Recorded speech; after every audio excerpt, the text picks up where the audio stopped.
right, well, welcome everybody to Mindfulness, Learning to Be in the Moment. Thank you for joining us for this wellness class offered through Wellness and Work Life. And today we have Dr. Harriet Myers. She is a nurse and clinical psychologist, and she's here to kind of share her expertise on mindfulness and hopefully help you develop your mindfulness practice. So I'm going to turn it over to Dr. Myers, and I wanted to remind everybody too, please feel free to ask as many questions as you'd like in the question and answer section. And as we get those questions in, I'll share them with Dr. Myers, and then she can answer them for you. So we definitely want to encourage some discussion, anything that you would like to ask. It's gonna be wonderful. So just please share your thoughts. So Dr. Myers, thank you for joining us. I'm going to turn it over to you. Oh, thank you so very much, Carolyn. I'm very, very happy to be here and to be with you all. We're going to talk about a topic today that's seen a lot of national press and actually in the social media and also in healthcare. So what we know is that many studies of mindfulness, which I will use a bit interchangeably with the word meditation, but we can come back to that many of those studies have shown broad-reaching benefits of using a mindfulness practice, from calming anxiety to lessening depression to really helping the body cope and heal in response to chronic illnesses. So we've seen blood pressures go down. We've seen autoimmune system disorders really quiet. And so one probably asks, how can some simple little tool that looks like nothing is happening except people are sitting there, often with their eyes closed, how can it help? How can this be so powerful? I often say when I'm working with folks that mindfulness is for me the most simple and the most difficult practice I've really ever tried to implement in my life. And I've been working with it for a number of years, and it continues to be the most simple and the most difficult practice. So before we really go into the session, let me just give you a brief outline of what I would like for us to do. We're going to talk really a bit about what mindfulness is, why it's as effective as it is, and then we're going to do mixed throughout the hour we're together, or the 45 minutes, we'll do some periods, short periods of what I would call formal practice in mindfulness. And then we'll sort of see how that was for each of us. What I'd like for us to do now, for just a moment, is for you to just sit wherever you're sitting. If your feet aren't flat on the floor, you might want to put them there. You want your body to feel reasonably well supported. Leave your hands where they are. If you are comfortable, close your eyes and just be present with whatever is there. Just notice what might be going on.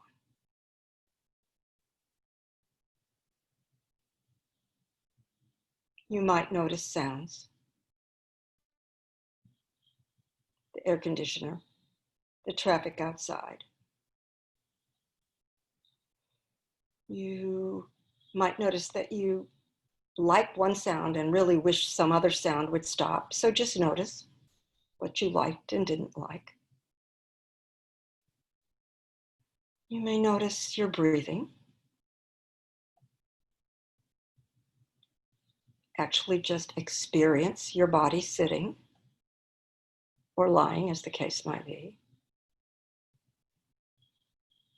And for just a moment or two, let's bring our attention to the breath. Trying not to manipulate it, just being present with it.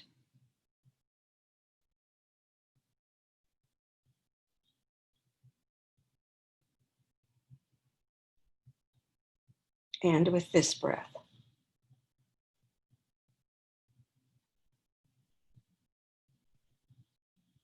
And this one.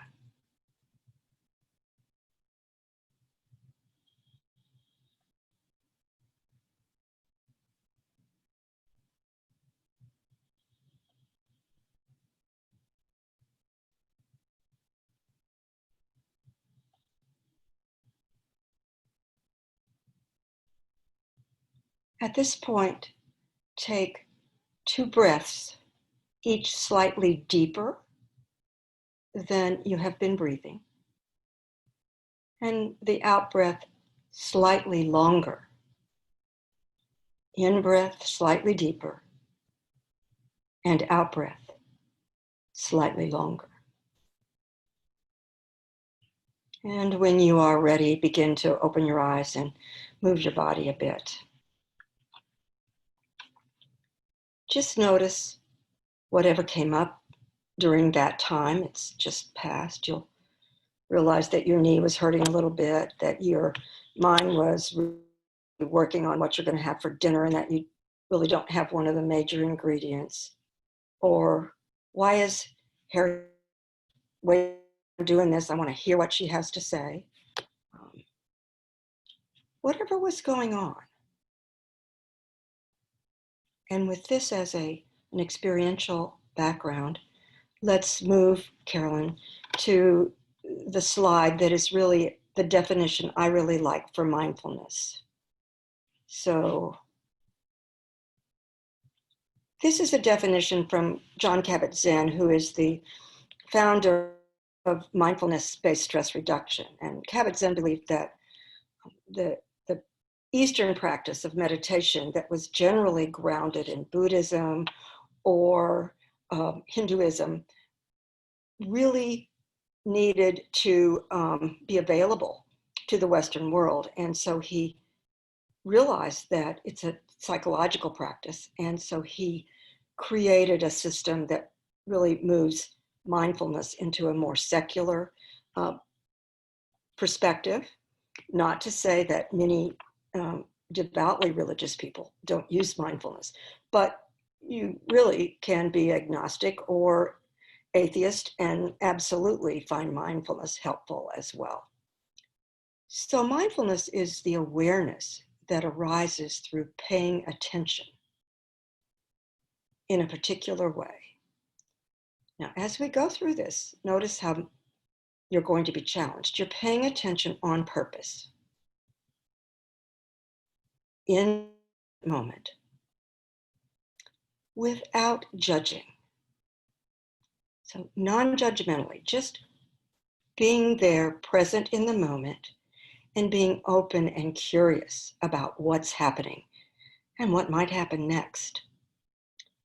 So this all sounds not so hard, except that to pay attention on purpose for any length of time is pretty hard, no matter what we're paying attention to.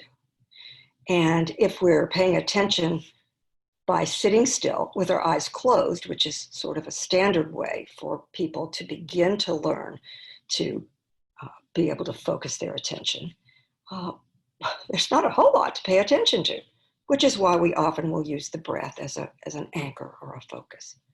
But still, here I am, watching or being with my breathing, and what happens? Absolutely, without a doubt, sooner or later, my brain begins to go and I'm off thinking. And usually then there's some sort of judgment. It just happens. So this practice and this definition of the practice really is a big order. And that's why it's a practice. We don't ever perfect it. So with that understanding that we're paying attention in a particular way, which maybe we're focused on the breath, maybe we're having a sitting or a practice session that focuses on whatever sound is going on. Maybe we're focused on any sensations within our body. So we pay attention in a particular way and we do it on purpose.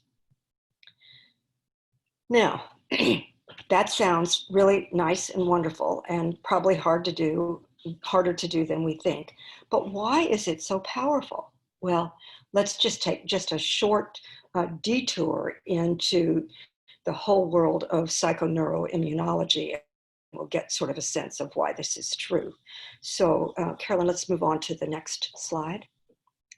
So, what we've learned from a number of neuropsych labs around the country independently is that the mind is functioning in one way when it's solving a problem. And in the laboratory, that may have been asking people to do long division or something similarly engaging. So the mind is one way when it's actively solving a problem. But when the mind is sort of what we tend to call at rest, it really is not at rest at all. What we find is that, first of all, there is this pretty much constant chatter in our minds, that self-talk. And if you can't hear yours yet, you'll probably learn to hear it if you develop a regular mindfulness practice. But the constant chatter is almost always criticizing, either criticizing myself. Like I'm sitting here and I can be saying, am I doing this okay? Or is this too much information here? Or, oh my gosh, going fast enough. So it might be constant criticism of self or criticism of someone else. Gee, why did that man wear that shirt with that pair of pants, that guy that's walking down the street? That just is a normal thing that happens in almost every mind.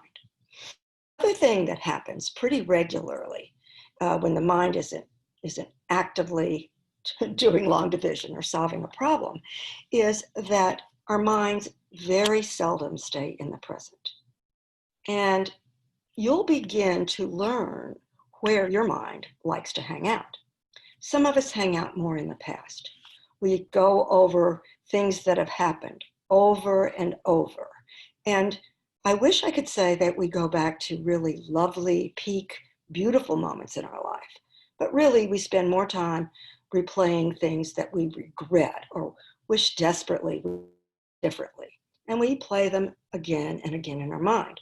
Or it may be that we spend our time in the future more, planning and worrying and spending a lot of time. Let's say you've got 45 minutes over lunch and you have to run 4 errands, and you're spending time over and over and over again trying to figure out which route to follow that will be the best route to get that done most quickly.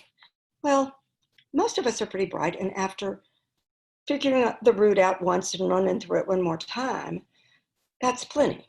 But instead, what we do is go over it and over it. Oh, what if there's road construction there? Oh, no, I think those people close for lunch, and I won't be able to pick up my book if I do this way. Much of which is just conjecture on our part.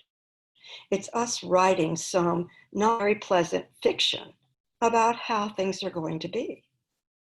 So that's pretty much what goes on in our mind if we're not actively doing something else, which is actively being mindful so that we notice we're starting that, or actively solving a problem. And most of us aren't that actively solving a problem too many hours of the day. So, okay, if all that's going on in our mind, why is that so bad? Well, let's move to the next slide and take a look at why doing all of these sort of negative things is so hard on us. We end up in a kind of a chronic state of negative sense of self. Either we were critical of others, so now we're critical of ourselves because we were critical of others, or we've just been critical of ourselves the whole way. We have all of these notions of this not very pleasant outcome for the next hour or for the next day. And so our body has this sense of a chronic notion that we are in imminent danger. Now, imminent danger and all of the neurons and neurotransmitters and catecholamines that are elicited when we're in imminent danger All of those are fine for helping us run fast when the tiger is after us. But in fact, in our world, the tiger isn't after us very often at all, except maybe the Mizzou Tigers. You got to realize I am from Missouri, so. But seriously, what happens is that our body thinks that it's in danger most of the time. And so we have a chronic activation of the stress response. So in our autonomic nervous system, the sympathetic nervous system is working time, and it's pumping out adrenaline, and it's pumping out all sorts of neurotransmitters that then affect our hormonal system to cause our bodies to really almost crumble under the kind of stress that occurs. And so we become anxious. We may become depressed because depression, we know, is a real imbalance in our neurotransmitters. We may have tachycardia. We may have high blood pressure. We may develop disorders of the GI system. So all of this in our mind can either help precipitate or worsen other physical problems that we have. Okay, so that's kind of the bad news end of this. The better news about this is that we can train our minds in different ways. And developing a practice of mindfulness can actually help train our mind in a different way. So let's talk a little bit about how to do that. What happens is that, let's say we're doing a formal mindfulness practice. And by formal, I mean you've set aside a few minutes. It might be 5 and it might be 20. It might be 30. And you are sitting quietly, probably close your eyes to cut down on some of the stimuli that comes in through sight. And you begin to be present with your breath.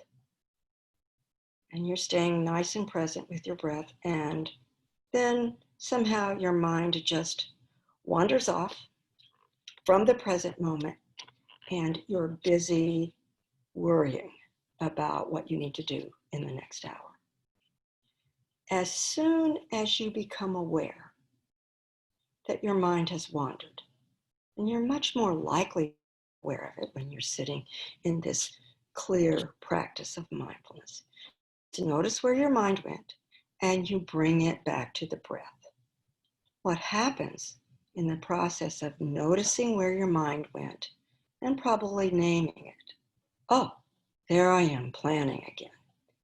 That process really takes us into our conscious, deliberate thinking mind. It's where we become consciously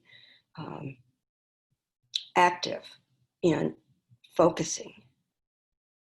And that in and of itself slows down the stress response and allows the parasympathetic nervous system to start to calm us and quiet us. So just the very action of noticing that your mind has wandered is a healing event for this chronic stress response that we have. Why don't we do this? Let's take a few moments and do a practice. And then after that, we'll talk.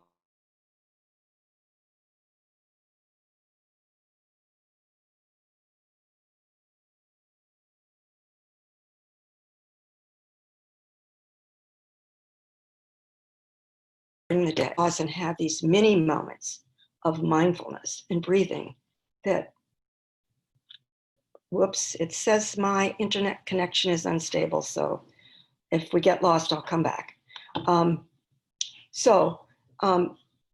Then we can notice what happens when we can pause in the middle of our workday to breathe, know that we are breathing, and reset the nervous system a bit. Okay, so I'm going to ring bells that I use, and part of it is that these bells I don't hear any other time except when I'm getting ready to sit. And so I'm going to ring the bell once for us to get started, and then I'll ring it once for us to stop. What I'd like for you to do now is get your feet pretty firmly on the floor, get your arms and hands supported in your lap or on your desk. Feel yourself sort of sitting tall and honoring of your body, but not rigid if you can. And if your back doesn't allow that, then support your back comfortably. And then either focus your vision on one spot and let your visual focus just soften a little bit, or just let your eyes close. We're going to have a few moments where I'll lead you a bit.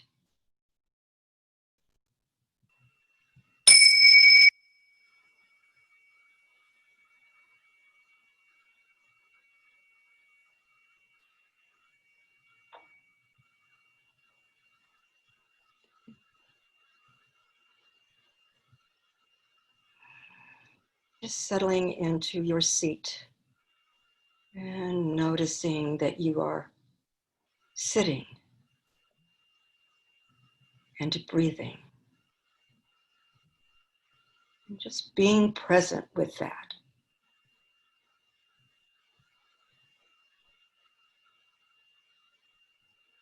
Notice whether it is reasonably slow and comfortable, or is it a bit rapid? And however it is, just notice how it is and let it be.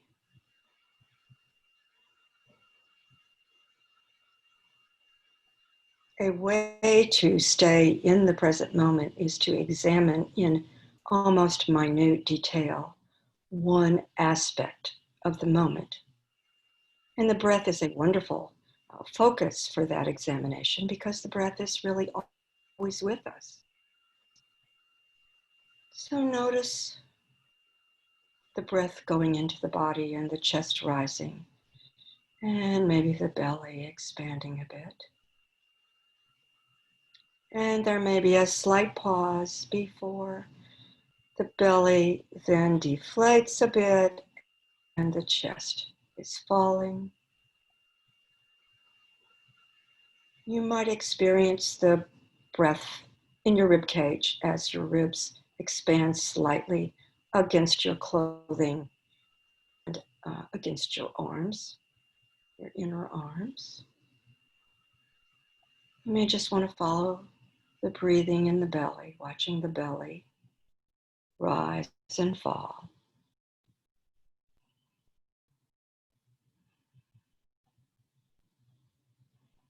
You may feel the breathing in your throat, or you may notice slightly cooler air going into the nostrils on the in-breath, or out from the nostrils that is slightly warmer, the out-breath.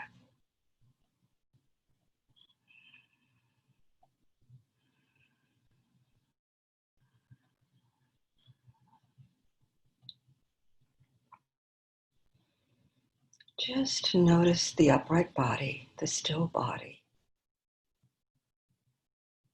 Always being able to return to the breath as an anchor. You might just do a bit of an exploration of how your body is at this moment. Warm, cool, any sensations? Usually with a sensation, we want to name it positive or negative. We either want it to go away or we want more of it. Just notice if that is so.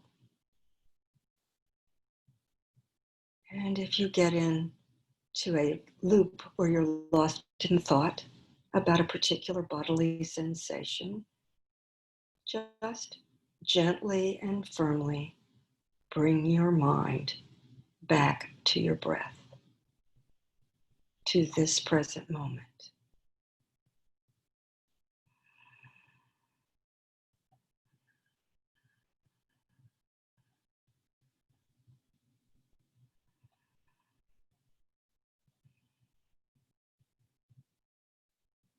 You may notice that your mind has wandered off. Just notice where it went. Planning, worrying, criticizing. Gently, firmly, non-judgmentally, let go of that and return to your breath.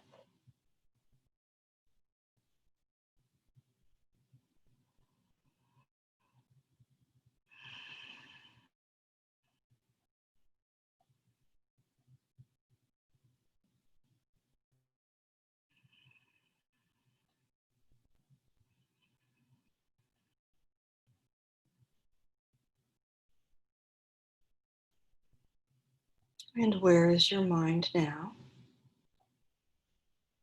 Bring it back if it has wandered. And gently and firmly focus again on the breath. Focus on that aspect of breath that is most prominent for you.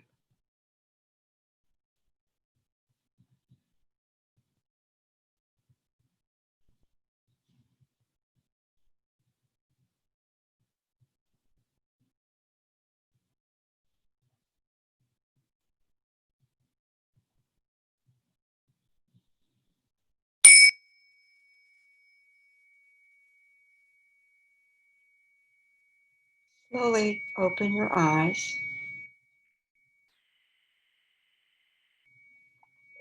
And if you want to move a bit, do so. And if you have a question, do send that to Carolyn.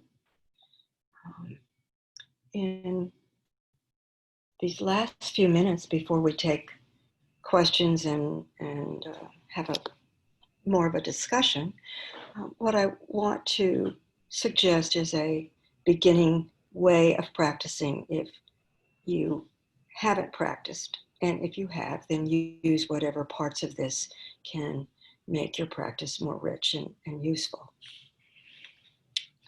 The more we engage in formal practice, which is setting aside a time where we lie or sit or stand and do just what we did those last few moments, that's a formal practice. And anytime your mind wanders, you simply bring it back. And what you'll see is that for most people, the mind is pretty wandery in the first few minutes. After maybe 5 minutes or a little bit longer, the mind gets more quiet and it doesn't wander off so much, and you can be very present with just your rising and falling of your abdomen or the air in your nostrils. Another way, if sitting or lying quietly is really makes you fidgety, which is true for some people, then adopt a very, very simple yoga practice where you will move your body through just a few different, very simple movements. It may be a forward bend. It may be lying on your back and stretching the back of your legs by having one leg in the air and holding it, straightening it. Whatever you choose as a simple movement practice, then your focus should be on what is going on in my body as it's moving. What's happening with that leg as I raise it into the air? So that's a way to do a movement practice as well. So I would encourage a daily practice. And if you only believe you can set aside 5 minutes, do that. If you could do 20 or 30, that's probably going to be a way to be more efficient with getting the benefits. Now, the second thing you want to do in your daily life is identify some things in your life that occur 5, 10, 15, 20 times a day. Identify something, whether it's every time you open the refrigerator door, every time you stop at a red light, every time you take your computer off of lock and enter your password. You come up with something that you do on automatic, pretty much, many times in the day. And invite yourself then, during that moment at the red light, to just get your mind on your breathing. And if you're noticing you're really anxious, what I would encourage you to do is take a slightly deeper in breath and a slightly longer out breath. This really encourages our blood gases as they are in the brain to essentially tell our brain everything's okay. So take those few moments. It might be only 2 mindful breaths, or it might be 5, to really let your body reset. And then you go on with your day. And what you're going to find is that more and more often, you will just begin to go, oh, look what I'm doing. My shoulders are practically in my ears, and I didn't even know it. And just noticing it will allow you to get some relaxation. So that's enough for now. And let's just move to any questions, Carolyn. And you can put anything on the screen if you want, it doesn't matter. So one of our questions is, will this help with your energy? Which I'm assuming this is an energy level. What are your thoughts? Yes, definitely. In fact, most people notice who do a mindfulness practice is that they need whatever length the mindfulness practice is. They usually need about a practice and a half less sleep at night because they're not as exhausted. What many people will do, and I certainly did this when I was with College of Community Health Sciences, is that anytime I could, I would close my door right after lunch, and I would do a very short practice. And at the very end of it, I would almost give myself a post-hypnotic suggestion. At the very end, I would say, okay, I'm going to be able to focus better this afternoon. I'm going to have energy to do my job well. And it's incredibly helpful. So yes. Another question is, can we get a copy of this recording? So yes, I will be making this recording available on our website in the archives for the wellness class, so that you can go back to this presentation so you can learn how to start your practice. There was a question also before class began, and it was a question that probably applies to many, many of you who are watching this, or you wouldn't think you needed this, but we are living incredibly complex lives these days. Many of us are working from home. And when I say we, I really, being retired, am not in the position that most of you are, but you're trying to take care of your home and family. You may be worried about money. You have multi-generational people either in your household or for whom you care, sometimes elderly parents. And essentially, in the midst of all that, can I possibly do a practice? And so for you, I really do encourage you to be selfish in setting aside a practice time. And it might, let's say it's 10 minutes. And pretty soon, members of our family, and in my case, also my dog, has learned, oh, there she is in that particular position, and she's not interacting with me. And I get left alone. And that will happen probably in your household too, if you don't try to carve out too big of a time. So give yourself that so that you can really give back to these people more, with more humor and joy, and also more efficiently. The other thing that we must do or can do when we're in these busy lives is that we can find some cue that will let us reset again and again in the day. And if any of you have a cue that you think is going to, works for you, or you're going to try out, if you'll throw it there into the box for Carolyn, she can share it with us, because I use red light, stopping at the red light, or every time I'm putting my password into my computer, that may not work for you. So if you have something, just throw it on up there for us.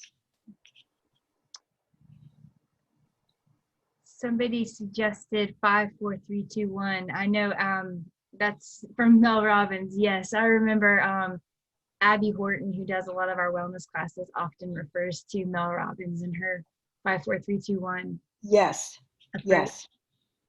One of the things that I do is when I park my car, when I get to work, that's kind of my cue. And I sort of take a minute. I don't know if I would call it officially meditating, but I do take almost like to get into the zone of, all right, focused on what I'm supposed to do here today, and leave all of my things at home behind me. So yes. And now that you're working more from home, you need to find another one, right? Somebody else also suggested singing or saying the vowels. Oh, yes. Lovely. Okay. Because that's something that we have that's very automatic. And so we can use that almost like a mantra to do this. When I was full-time in practice, psychotherapy practice, I would take the time from walking from either my office, or if I'd stopped in the restroom, walking from there down the hallway out into the waiting room to greet my patient. And that was incredibly helpful for me to just get there, and not with the last patient and not with the last phone call, but to just get there and be open and receptive to what my patient was bringing me. Do you have any thoughts about people's different personalities, and how that might, I don't want to say that will this work with them, because I know it just takes a lot of time, but do you have any thoughts about personality types and how to approach mindfulness? Yes, several.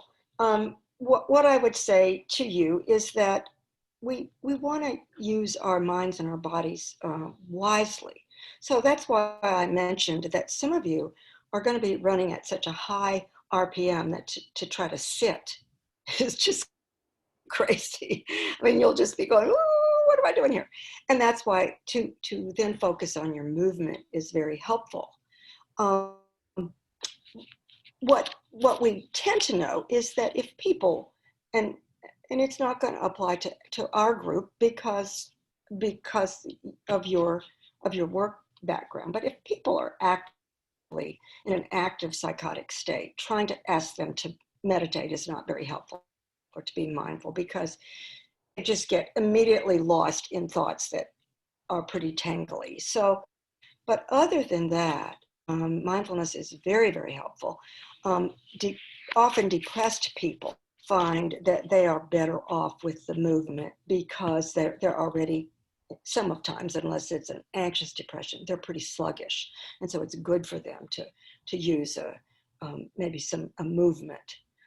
You can be very mindful on your morning walk, but what happens is when we have our eyes open to the world, there is so much input, there is so much stimulation, that it's very, very hard, unless you've practiced a good bit, to stay in the moment. It's so easy to say, there's a red car. Oh, I don't think my neighbors have a red car. I wonder who's visiting over there. And away we've gone on to writing our story. I see we don't have a lot of time, and when giggled a bit when Carolyn wanted me to put some resources up, because I learned mindfulness really before apps were, well, before I used apps anyway. So I don't use many of them, but there are many wonderful apps. I like Insight Timer. And if you get the free Insight Timer, you'll find, if you liked the bells that I rang a minute ago, which are Tibetan bells,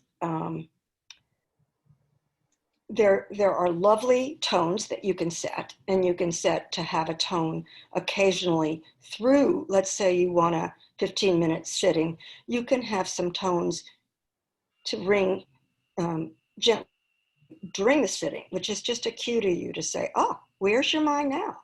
Are you in the present moment? Are you? So that app is wonderful. And then if you pay a bit for that app, and I don't remember, it's not expensive, you have access to a number of guided meditations or lectures about mindfulness. The only thing I would caution you about lectures is that when we get real academic about it and we read and we listen to lectures like I'm doing, it's not practicing. Practicing is something different than learning about it. Just realize that sometimes you may err in the direction of just wanting to read or hear about it, and that doesn't really let you practice it. The book that I listed, again, there are wonderful books out there.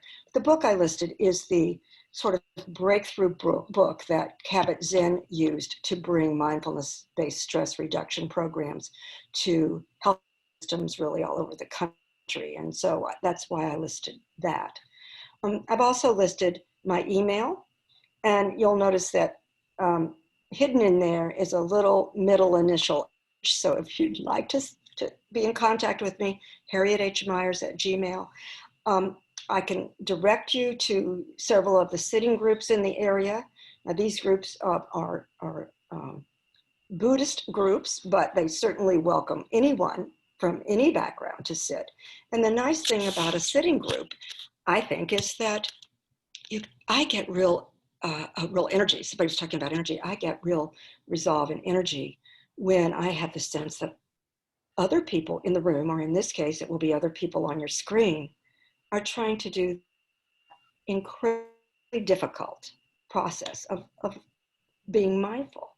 And so I'd be glad to share any of the other books that I, in particular, like, if you want to be in touch with me. I have another app that I've found very helpful. I use Insight Timer as well, but there's also an app called Meditation Studio for that. It's free, but there are, of course, as most apps are, in-app purchases where you can get a little bit more. But for the free stuff, I'm not one to pay for an app, but there's enough free stuff in that app as well to use. And it's called again, Carolyn? Meditation Studio. Okay, great. All right. What about, I know that a lot of people are working from home and their kids are at home with them. They're not in school. So what are your thoughts about meditating with your kids? I mean, is that okay? Or, are you supposed to be doing this alone in your own time? Oh, no. And you may need your own time at some point just to do your own recharge. But there are many mindfulness interventions, have been many mindfulness interventions into schools. In fact, my friend over at CHS, Carolyn Boxmeyer, has done some research with children in schools. And I did some work in Greene and Sumter counties with children, mindfulness, and they get it pretty immediately.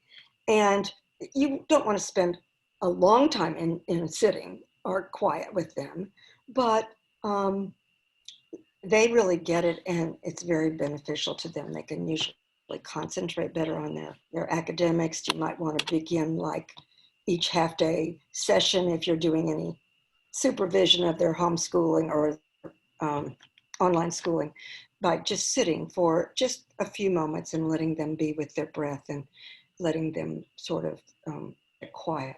It's a wonderful thing to do. And there are a number of books out there, and I would imagine online directions about that as well. More? Right. And any other, there was a question about online resources, which I brought up the resource page, but any other online resources other than apps that you're familiar with or that you could offer? Well, I have worked with people, and I can't tell you these websites, but I can tell you how to get to them. I have worked with people from two centers. One is on the West Coast and one is on the East Coast. And these are centers for what is called Vipassana, or insight meditation. The notion about insight meditation is that when we get quiet and we can notice our thoughts, that what happens over time, and we notice where our mind hangs out and so forth, what happens over time is that we lose a lot of our sort of pre notions and biases so that we can really be in the world and see it more clearly and be more responsive to what's really there rather than whatever we have told ourselves about a situation. So it's considered a wisdom practice, really. So I use things from the group that works out of the Spirit Rock Center on the West Coast and out of the Insight Meditation Society Center on the East Coast. So if you'll just put in either Spirit Rock or Insight Meditation Center, you will access several of those websites, and those folks I find very, very helpful. Good. That's great. I'll put that up there. All right. Do we have any other questions? This has been extremely helpful. I'm going to really make an effort to take some time out of my day in the morning and try to really focus on just starting a practice, a more consistent practice, definitely. That's wonderful. That's wonderful. I'm reading a book right now by a woman by the name of Ruth King, who does a workshop around the country called Mindful of Race, and it's to really help us all work on our unconscious prejudices and responses in times of racial unrest or in times of interactions that are distressed, probably or possibly because of race. And she says, she uses 5-5-5. She says, do 5 minutes, 5 times a week, 5 minutes a day, 5 times a week for 5 weeks. And she says, if you do the 5-5-5, then you've really developed a practice. And if you want to expand your minutes per day, you can do that. But helpful. Did you just mention a book? We have somebody asking what the name of the book was again. Yes, the book is called Mindful of Race, and her name is King, and she is a Vipassana teacher, and she has written, I haven't read the whole book. I'm actually in a book group about it right now. It's a wonderfully sensitive book on how to get at our responses and prejudices and racist notions that most of us don't even know that we have. Or if we recognize one, we want to go, oh no, I'm not racist. And that would be true whatever color we are. And so she just does a lovely job helping us be sensitive. I would recommend it. Well, thank you, Dr. Myers. I'm again going to have this recording on the wellness website under wellness class, and you'll see a button for all of our archived presentations. So feel free to review again. And again, I think we're done. Thanks, everybody. Bye. Bye-bye.